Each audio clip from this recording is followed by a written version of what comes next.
This is Lebe, Awoda and Maseka Egungun Festival.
On the 17th of May 2026, Oregun community witnessed another remarkable celebration of cultural heritage.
Long before today, before the music, before the celebration, the story of Egungun Lebe Awoda had already become a living part of the people who keep its legacy alive, passed from one generation to another.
Do that.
It remains a symbol of heritage, identity, and cultural continuity.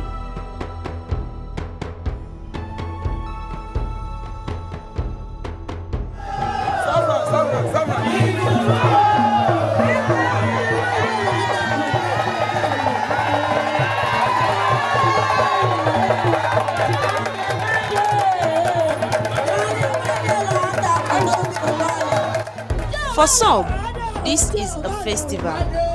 For others, it is a homecoming.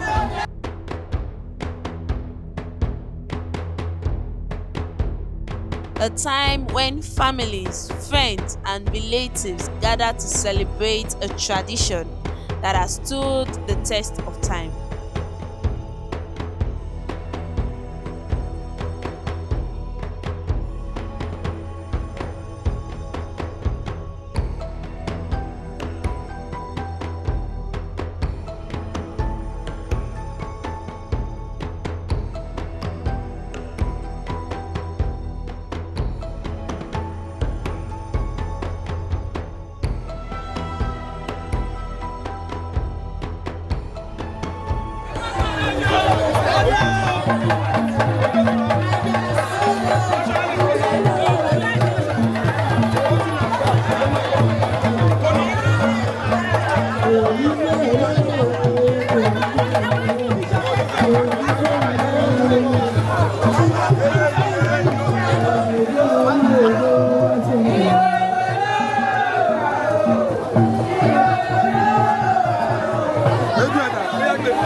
A celebration where history is not confined to the past. It lives in every drumbeat.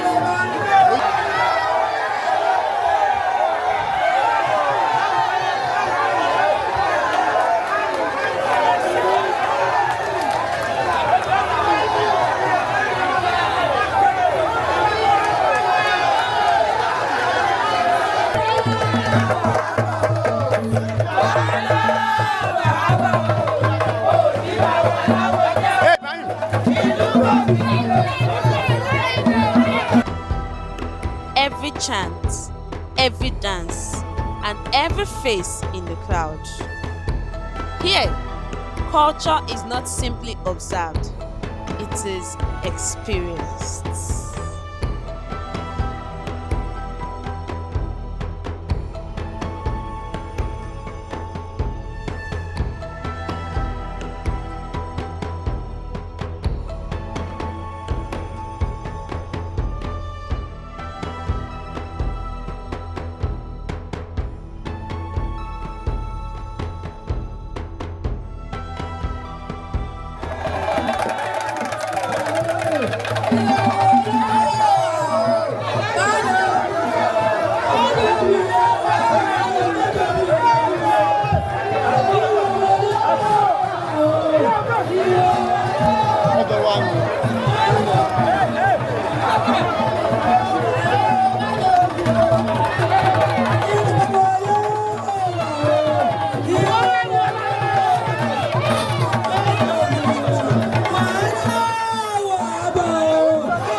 Àròkò mẹ́jọ kí Ọlọ́run.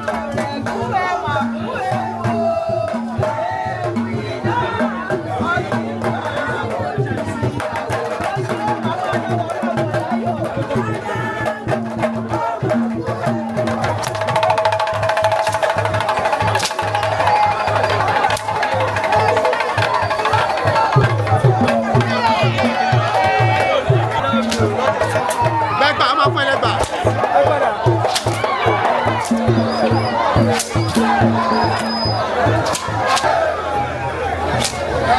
Ọ̀gá àtọmọṣẹ́ ẹnu ara yín. Yóò gbogbo.